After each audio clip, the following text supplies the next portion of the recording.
dari Institut Agama Islam Negeri Jember, dari Fakultas Tarbiyah dan Ilmu Keguruan, Prodi Manajemen Pendidikan Islam.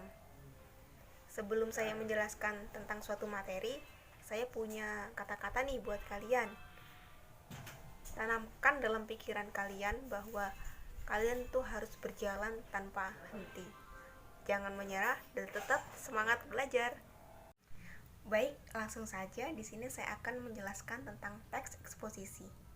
Mungkin dari kalian sudah ada yang tahu ya apa itu teks eksposisi. Teks eksposisi adalah jenis teks yang membicarakan tentang suatu gagasan, di mana tujuannya adalah agar orang lain dapat memahami tentang gagasan tersebut.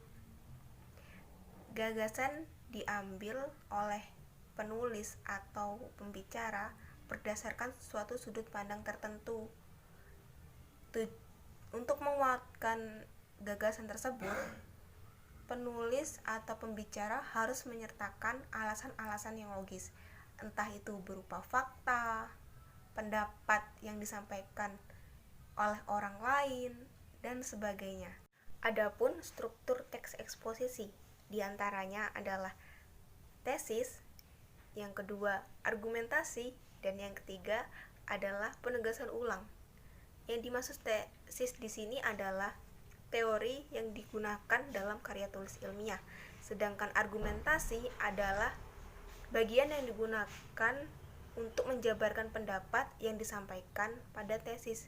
Sedangkan penegasan ulang di sini bisa dibilang sebagai kesimpulan dari seluruh pendapat-pendapat yang telah disampaikan. Adapun struktur kebahasaan teks eksposisi, yang pertama adalah banyak menggunakan kata sifat.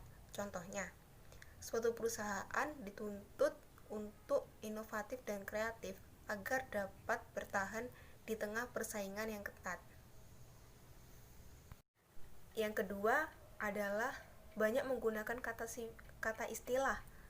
Contohnya nih, tingkat laba suatu perusahaan dipresentasikan kepada klien dalam bentuk diagram-diagram representasi, diinformasi dalam bentuk diagram 2 dimensi.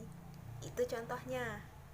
Ada beberapa hal yang harus dilakukan dalam menentukan teks eksposisi. Yang pertama adalah menentukan topik, yang kedua adalah mengumpulkan bahan dan data, dan yang ketiga adalah merangkai mulai dari tesis, argumentasi, dan pernyataan ulang, dan yang keempat adalah mengembangkan teks tersebut dalam bentuk karya tulis ilmiah.